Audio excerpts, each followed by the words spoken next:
अपने आप को हैवानात और बदतरीन जानवरों से भी ज़्यादा गिरी हुई हरकत उन्होंने की है।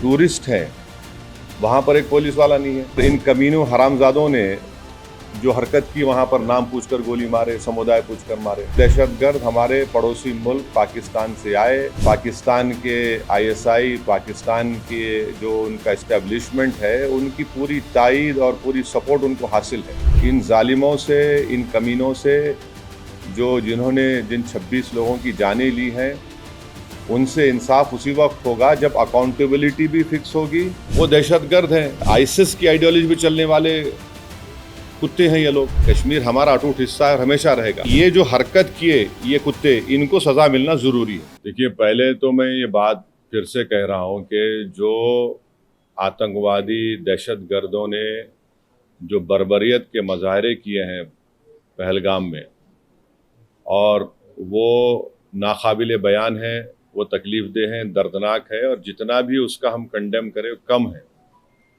क्योंकि वो लोग तो अपने आप को हैवानात और बदतरीन जानवरों से भी ज़्यादा गिरी हुई हरकत उन्होंने की है। और किसी के मज़हब का नाम पूछकर ये बात उनकी जान लेना, ये सरासर गलत है, जुल्म है। और हम उम्मीद करते हैं कि इंशाअल्लाह ताला अल्लाह सुब्हानहू व तआला उनको दुनिया में भी और आखिरत में भी उन दहशतगर्दों को सख्त अजाब से नवाजेगा, और उनके ऊपर जो लोग बैठे हुए हैं वो भी तबाह बर्बाद होंगे। दूसरी बात यह है कि जो ऑल पार्टी मीटिंग का है, कल मैंने खुद जनाब किरण रिजिजू साहब से बात की थी, तो उन्होंने कहा कि हम लोग सोच रहे हैं कि उन पार्टीज को बुलाया जाए जिनके 5 MPs हैं या 10 MP हैं, वरना मीटिंग लंबी हो जाती। तो बोला हम छोटे पार्टीज को बुला लीजिए, तो वो मजाक करे, अरे तुम्हारी आवाज़ तो बड़ी ऊंची है। तो इसीलिए मैंने आज ट्वीट किया था कि ये मसला बड़ा अहम है, नेशनल इम्पोर्टेंस का है, जो ऑल पार्टी मीटिंग होने जा रही है, कि इसमें सब पार्टीज को बुलाया जाए। तो अभी जब मैं आपसे बात कर रहा था तो होम मिनिस्टर ऑफिस से होम मिनिस्टर मेरे से बात किए और बोले कहाँ हैं आप? तो मैं बोला सर हैदराबाद में हो। तो बोले देर होगी मगर आप आइए। तो अभी अगर टिकट मिलेगा, इंशाल्लाह मैं बोला हूँ, जो भी टिकट मिलेगा पहुँचेंगे और उसमें शिरकत करेंगे और अपनी बात को रखेंगे। और जहाँ तक ये जो हमला हुआ है, मैं आप लोगों को याद दिलाना चाहूँगा, 2000 अटल बिहारी वाजपेयी की सरकार थी, तो वहाँ पर एक यात्रियों को मारा गया था, नुलवाल कैंप बोलते थे, उसी के नीचे 30 लोग मारे गए, यात्री मारे थे जब वाजपेयी वजीर आजम थे। तो उसके बाद एक लेफ्टिनेंट जनरल क्या है JH मुखर्जी साहब की कमेटी बनाई गई थी, वो रिपोर्ट अब तक नहीं आई। तो ये ऐसा नहीं है कि इन्होंने इस जगह का पहले इंतखाब किया। दूसरी बात यह कि जिस जगह पर इतने टूरिस्ट हैं, वहां पर एक पुलिस वाला नहीं है, एक CRPF का कैंप नहीं है, कोई सिक्योरिटी के लोग नहीं है। तीसरा यह है कि जो वहां पर जो क्विक रिएक्शन टीम थी, CRPF के 2 यूनिट है, जो उनको ऊपर जाने में 1.25 घंटा लगा, और इन कमीनों हरामजादों ने जो हरकत की, वहां पर नाम पूछकर गोली मारे, समुदाय पूछकर मारे। तो ये इसकी अकाउंटेबिलिटी तो होनी चाहिए। और यकीनन ये दहशतगर्द हमारे पड़ोसी मुल्क पाकिस्तान से आए, पाकिस्तान के ISI, पाकिस्तान के जो उनका इस्टेब्लिशमेंट है, उनकी पूरी तायीद और पूरी सपोर्ट उनको हासिल है। चौथी बात यह है कि ये बॉर्डर कैसा क्रॉस करके आए, कौन जिम्मेदार है इसका? अगर वो पहलगाम तक आ गए तो श्रीनगर तक भी पहुंच सकते हैं। कितनी दूर है श्रीनगर वहां पे लोगों के लिए? तो ये यकीनन अकाउंटेबिलिटी फिक्स होनी चाहिए, और इन जालिमों से, इन कमीनों से जिन्होंने जिन 26 लोगों की जानें ली हैं, उनसे इंसाफ उसी वक्त होगा जब अकाउंटेबिलिटी भी फिक्स होगी, और इन लोगों को कैफर किरदार तक पहुंचाएंगे, इन दहशतगर्दों को। और उम्मीद करते कि हमारी हुकूमत इन लोगों का ताक़ुब करेगी, इन लोगों को जो मरने वाले परिवारों हैं उनसे इंसाफ उसी वक्त होगा जब अकाउंटेबिलिटी फिक्स होगी, और ये दहशतगर्द जो जालिमाना और बिल्कुल ही घटिया किस्म की, माने हैवानियत से बदतरीन हरकत उन्होंने की, इसका हम कंडेम करते हैं। तीसरी बात ये, छठी बात यह है कि अंग्रेजी का एक बहुत बड़ा अखबार है टाइम्स ऑफ इंडिया। मैं समझ नहीं पा रहा हूं कि उन्होंने इस तरह की हेडलाइन कैसे कैरी की कि द कलमा सेव देम। आप इस तरह की हेडलाइन कैसे लगाते, बताइए आप तो पूरे मुसलमानों को ही आप दोषी करार दे रहे हैं। भाई वो आतंकवादियों का कोई मजहब नहीं होता, वो दहशतगर्द हैं, वो तो आईएसआई की आईसिस की आइडियोलॉजी भी चलने वाले कुत्ते हैं ये लोग। इतना बड़ा अंग्रेजी अखबार, द कलमा save them, what is this? भाई कितने जो कश्मीर में जितने आतंकवादियों ने सबसे ज्यादा मारा, वहां के कश्मीरी मुसलमानों को मारा, सबसे ज्यादा मरने वाले वो है वहां पे, तो उसके बारे में क्या बोलेंगे आप? ये तो एक आइडियोलॉजी है ना, ये तो टेररिज्म की एक आइडियोलॉजी है। तो बड़ी अफसोस की बात है कि इतना बड़ा अंग्रेजी का अखबार होकर आप इस तरह की हेडलाइन कैरी करते थे, कलमा सेव देम और द कलमा was the difference. You cannot carry such headlines. You cannot generalize the whole great religion of Islam. तो नहीं, सुन तो लीजिए। अगर आप ऐसा ही इस तरह की अगर आप हेडलाइन लिखेंगे तो आप तो जो कमीने शैतान बैठे हैं पाकिस्तान में, उनको तो खुश कर रहे हैं आप, उनको तो खुश कर रहे हैं आप। अफसोस की बात है ये। द कलमा वाज द डिफरेंस, आप देखिए हेडलाइन जो है वो उस तरह की हेडलाइन हो सकती है किसी की। और आखिरी बात यह है कि कल शाम में 6:30 बजे तेलंगाना के चीफ मिनिस्टर एक all party candle light march necklace क्या है वो पीपुल्स प्लाजा के पास करने वाले हैं। मैं हैदराबाद की आवाम से, तेलंगाना की आवाम से अपील कर रहा हूं कि आप हजारों की तादाद में उसमें कल शिरकत करिए।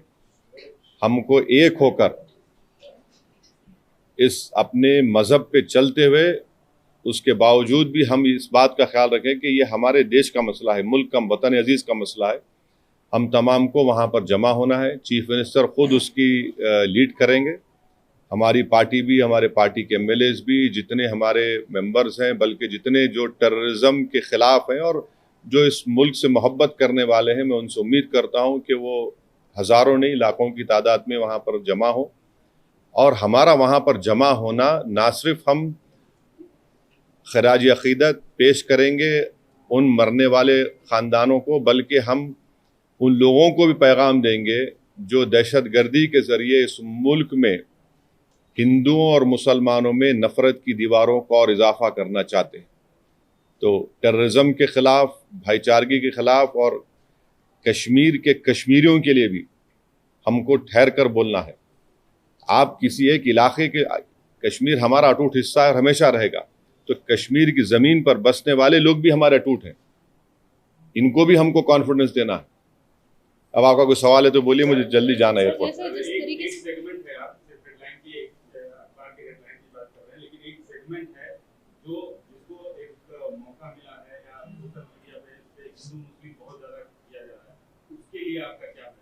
नहीं, आप ये भी तो देखिए कि उसमें गरीब कश्मीरी मुसलमान जो घोड़े पर बिठा कर लेकर गया था, रिपोर्ट्स में आया है कि वो रोकने गया इन जालिम कुत्तों को, शैतानों को, तो उसको भी गोली मार दी। कई तस्वीर हैं कि जख्मियों को लोग उठाकर लेकर जा रहे हैं नीचे। आप अगर जो लोग सोशल मीडिया पर ये जो बदगुमानी और जहर फैला रहे हैं, वो पाकिस्तान को और एलईटी को खुश कर रहे हैं, याद रखिए आप। वो ये कहना चाहते कि कोई हिंदू कश्मीर को नहीं आ सकता, तो आप उनको कामयाब कर रहे हैं इस तरह की बकवास करके। आप भाई, आपको अगर नफरत है किसी से तो फिल वक्त रुक जाइए, वक्त नहीं नफरत दिखाने का। ये वक्त हमको एक सीसा पीला हुई दीवार की तरह खड़े होकर उन तमाम ताकतों को एक पैगाम देना है। आप तो उनको कामयाब कर रहे हैं इस तरह की बकवास करके। वो जो चाह रहे थे, आप उनको मदद कर रहे हैं। आप एक बात समझिए कि कितने कश्मीरी मारे गए, तो उनका क्या मजहब था? मुसलमान भी थे वो। सबसे बड़ा नुकसान तो उनको हुआ है, उनको ही होगा कल के बाद। तो आप वो जो दुश्मन चाह रहा है वो चाल में उनको कामयाब होने दे रहे हैं आप इस तरह की बकवास करके। और जो लोग टीवी चैनल पर जो बैठे हुए हैं, मेरी उनसे भी दरखास्त है, आप देख लीजिए, आप जो बैठकर आप जो सरमनाइजिंग कर रहे हैं, आपके सरमन से आप तो फायदा पहुंचा रहे हैं। हाँ बोलिए बोलिए बोलिए। प्रधानमंत्री ने एश्योर किया है कांग्रेस मीटिंग में कि अब आतंकवादियों की जो बची खुची जमीन है वो भी अरे ले लीजिए ना भाई, कौन रोक रहा, हम तो बोल रहे हैं लो बोल के कई मर्तबा ये बात। पीओके ले लीजिए जाकर, वो इलाका भी लीजिए जो चीन के पास है, पीओके का इलाका पाकिस्तान ने चीन को दिया, वो भी ले लीजिए, बराबर लेना चाहिए, छोड़ना नहीं चाहिए उसको, बिल्कुल लीजिए, उसमें क्या बात हो रहा है क्या है। हमने तो इंडस वाटर ट्रीटी को भी खत्म कर दिया, वो रोक लगा दी उसके ऊपर। तो अब ये बताइए पानी कहाँ रखेंगे हम लोग,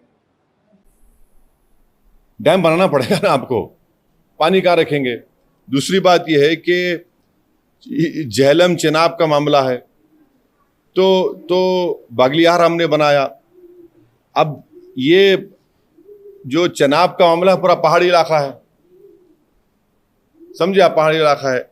और जो झेलम का इलाका है तो आपको फिर लैंड एक्विजिशन करना पड़ेगा पानी के लिए, करिए आप, बहुत अच्छा है, जो आप कर सकते करिए, मगर अकाउंटेबिलिटी फिक्स करिए। इस बात को याद रखिए कि हमने सर्जिकल स्ट्राइक भी किया, बालाकोट भी किया हमने, और 2000 में अटल बिहारी वाजपेयी के जमाने में नुलवाल कैंप में 30 यात्रियों की यही पहलगाम में मौत हुई थी। किसके ऊपर अकाउंटेबिलिटी फिक्स होगी, आखिर ये लोग कैसे आए। अगर पहलगाम तो आ गए तो श्रीनगर भी जा सकते हैं लोग। तो ये अकाउंटेबिलिटी फिक्स होना जरूरी है, डिटरेंस पॉलिसी हमारी देखना जरूरी है, और ये जो हरकत किए ये कुत्ते, इनको सजा मिलना जरूरी है। और असल इनसे ऊपर जो शयातीन बैठे हुए हैं, जो हमेशा ही नहीं चाहते कि ना भारत में ना कश्मीर में अमन रहे, इनको जड़ पेड़ से इनको सबक सिखाने की जरूरत है। ये सिर्फ मेयर रेटरिक नहीं होना चाहिए, बल्कि ग्राउंड पर उम्मीद करते कि एक्शन होना। और मैं ऑन रिकॉर्ड कह रहा हूं कि होम मिनिस्टर जो जाकर मिले विक्टिम फैमिली से, अच्छा किए, वो आसान काम नहीं था मगर अच्छा किए। मगर उन विक्टिम्स को ये नहीं है कि हम भूल जाएं थोड़े दिन के बाद, उन मरने वालों के परिवार के आंसू रायगा नहीं जाना चाहिए। और कई ऐसे वीडियोस है कि जो लोग जिनको पनाह दिए, कश्मीरी मुसलमान पनाह दिए उनको, वो भी तो देखिए आप। सर ये जो मेजर्स लिए, ये जो मेजर्स लिए एसयूएसी सार्क जो स्कीम में वीजास है उसको इमीडिएटली कैंसिल करना, रद्द करना, और 18 को बंद करना, और आप जैसा बोले झेलम, चेनाब, ब्यास, ये नदियों को कैसे रोक पाएंगे। मतलब डैम तो बनाएंगे, नहीं ठीक है, देखिए वर्ल्ड बैंक इसका वो इंश्योर करता है, तो आप करिए ना, हमको इतना से पानी कहाँ रखेंगे वो भी तो देख लीजिए। क्योंकि जो Chenab area is a mountainous area, and ये नदी जो जाती चेनाब की, वो माउंटेन से जाती है। झेलम का जो है वो जमीन पर जाती, तो आपको डैम तो बनाना पड़ेगा। इंडस का जो है वो उधर अलग एरिया, वो तो अलग छोटा सा एकदम। वो नहीं सर, ये कैसा दिखती है मेजर्स को, ये काफी है पाकिस्तान की जो दहशतगर्दी एक बात सुनिए, मैं प्राइम मिनिस्टर से एक सवाल ये कर रहा हूं कि जनवरी 2025 तक पहलगाम में उस मुकाम पर 2 सीआरपीएफ की यूनिट थी, अब क्यों नहीं है, क्यों हटाया गया उनको। पूछ लीजिएगा, सही है तो सही है बोलिए, गलत है तो गलत बोल दीजिए। जो बेसान मीडोज है, क्या हुआ वहां पर फिर। नीचे से जो क्विक रिएक्शन एक्शन टीम को 1 घंटा लगा ऊपर जाने के लिए, और ये कमीने कुत्ते जो है नाम पूछकर मार रहे थे लोगों को, मजहब पूछकर मार रहे थे। अकाउंटेबिलिटी तो फिक्स होनी चाहिए भाई। अभी नहीं, देखिए, अगर आप लोगों के सोर्सेस में प्राइवेट जेट है तो बोलिए, बैठ के जाएंगे, टिकट मिला तो जाएंगे। आप लोग बड़े ज्ञानी हैं, पावरफुल लोग हैं आप लोग। जी बदला कैसे होगा, क्योंकि लोग आज, आम जनता जो है जो सड़कों पर उतर रही है, कैंडल मार्च कर रही है, विक्टिम जो है सब ये कह रहे हैं कि बदला इस बार तो लेना चाहिए, हर बार की तरह नहीं चाहिए। एक बात सुनिए, पिछले साल जुलाई में रेसी एक जगह है वैष्णो देवी करीब, वहां पर भी 7 या 9 टूरिस्ट को मार दिए थे। यकीनन टेररिज्म के ऊपर कोई कॉम्प्रोमाइज नहीं होना चाहिए, मगर अगर आप दावे करेंगे खत्म हो गया तो कहाँ खत्म हो रहा? अकाउंटेबिलिटी फिक्स करिए भाई, बस अकाउंटेबिलिटी आप फिक्स करिए। तो हम लोग ये मान सकते हैं कि ऑल पार्टी मीट में एमआईएम की तरफ से ये मसला रहेगा। जो यहाँ बोला हूं ये बोलूंगा, और जो वहां बोलूंगा वो बाहर आके नहीं बोलूंगा। इंटरनेशनल प्राइम लेवल पे किस मिनिस्टर ने तरीके ये से कहा है, प्रेशर बन सकता है आपको लगता है? प्राइम मिनिस्टर ने अभी पब्लिक मीटिंग में एक बात सुनिए, ये टाइम जो है ना नेशन को देखने का है। जो भी नेशनल इंटरेस्ट में सिक्योरिटी के लिए, कश्मीरियों की तहफ़्फ़ुज़ के लिए जो भी स्टेप गवर्नमेंट उठाती है, एमआईएम पार्टी उसको सपोर्ट करेगी। बाद में हमारी जो शिकायतें हैं नहीं हैं वो बोलते रहेंगे, मगर एज ऑफ नाउ इस क्रिटिकल टाइम पे हम सबको एक होकर ये काम करने की जरूरत है। इंटरनेशनल लेवल पे किस तरीके से? इंटरनेशनल लेवल पे तो सरकार कर रही है ना, सरकार कर रही है। वॉट एवर स्टेप्स जो which have been taken in the cabinet committee on security, we welcome it, ठीक है। जो स्टेप लेना है। आप ये अलाउ तो नहीं कर सकते, मगर हम यही चाह रहे हैं कि कहीं ना कहीं अकाउंटेबिलिटी फिक्स हो, मगर नेशनल इंटरेस्ट में तो हमको एक होने का है। अपने पॉलिटिकल डिफरेंसेस होंगे, वो चलते रहेंगे, वो ख़त्म होने वाले नहीं है। वो डेमोक्रेसी का तकाजा है, वाइब्रेंट मगर आज की सूरत हाल में यह है कि इसमें हमको थोड़ा देख के सर ये रॉबर्ट वाड्रा का स्टेटमेंट अब छोड़ दीजिए ना, अभी अब वो अहम नहीं है। आज अहम है कि कैसे पाकिस्तान से एलईटी के टेररिस्ट आए, उनका हम कैसा उनको रोकेंगे, जड़ पेड़ से निकालेंगे। ये नेशनल इंटरेस्ट का डिमांड है। आप नेशनल इंटरेस्ट में हमको देखना है। सर अकाउंटेबिलिटी फिक्स होनी चाहिए बोलकर आप कह रहे हैं, तो ये अकाउंटेबिलिटी कैसे फिक्स होना चाहिए? मतलब क्या क्या मेजर्स लेना चाहिए? आपकी तरफ से क्या डिमांड्स रहेंगे? आप सेंट्रल गवर्नमेंट देखिए, अकाउंटेबिलिटी फिक्स होनी चाहिए, वो जो समझने वाले समझ जाएंगे। Okay, thank you. अब जाने प्राइम दीजिए। मिनिस्टर ने कहा है कि we will identify, track and definitely we welcome it, please do it. जड़ पेड़ से निकाल कर फेंकिए इन शयातीन कुत्तों को।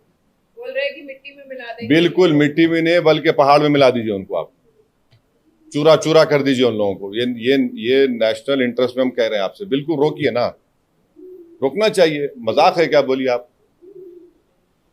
कैसा अरे आप वो खाली पढ़ेंगे, देखेंगे वो दर्दनाक नज़ारों को तो आप बेचैन हो जाते हैं। क्या गुजर रही होगी उस बच्ची पर जो अपने पति की लाश के बाजू खड़ी हुई है। आज और हम तो बड़ा सब जने बातें करते हैं, मगर जिंदगी गुजार रहे हैं। कौन पूछता क्या है उनको? एक्सग्रेशिया मिलेगा, उसके बाद क्या होगा? उनको तो बहुत बड़ा नुकसान हो गया ना। विवाह हो गए, लोग हनीमून मनाने गए। अब बताइए, कोई शादी करके जा रहा है कि ये क्या है? ये तो डेफिनेटली जो सख्त से सख्त एक्शन ले सकते हैं प्राइम मिनिस्टर, उनको लेना चाहिए और ये जड़ पेड़ से खत्म होना। और इसमें कश्मीरियों का फायदा है। आप बताइए, पूरा टूरिज्म इंडस्ट्री बर्बाद। मैं गया था 3 दिन पहले, हमारे एमएलए इम्तियाज जलील के बेटे का निकाह था।